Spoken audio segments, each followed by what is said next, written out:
If you walked onto the course at this Ryder Cup knowing nothing about golf, you might wonder how likable nobody Scottie Scheffler could keep pace with the legendary Bobby McIntyre. You might think it was cute when Bryson DeChambeau pumped his fist as if the Americans had a real shot. You'd feel for Colin Morikawa, whose putter betrayed him at the worst possible moment. 3 sessions in, Europe leads the US 8.5 to 3.5. The Americans are not technically dead, but it's hard to imagine a realistic comeback. On Friday evening, US captain Keegan Bradley tried to frame the deficit as minor, saying they were only down 3 points, a quarter into the match. Now, it's halftime. They're down 3 touchdowns, Europe will get the second-half kickoff, and the team is down to its figurative third quarterback. The math is brutal. Unless something miraculous happens, Bradley will face criticism for losing on home soil. That's the nature of this stage, but he can't be blamed for Scheffler's week. The world number 1 has lost all 3 of his matches, and his morning pairing with Russell Henley fell short against McIntyre and Viktor Hovland.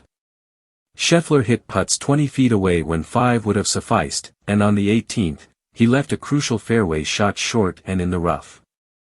That essentially ended the US hopes for a morning rally. There is still golf left to play, and theoretically, a comeback is possible.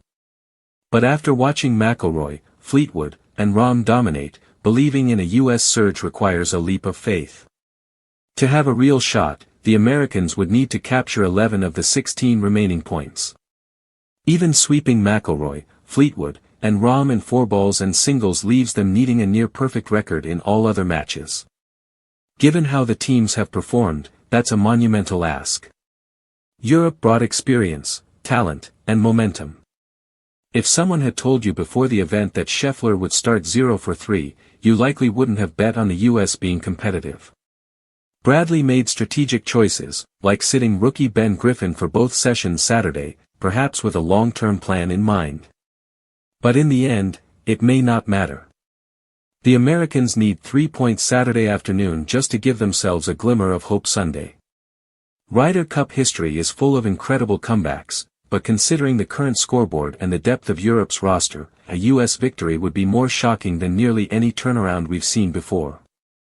The challenge is clear, the odds are steep, and the drama is real.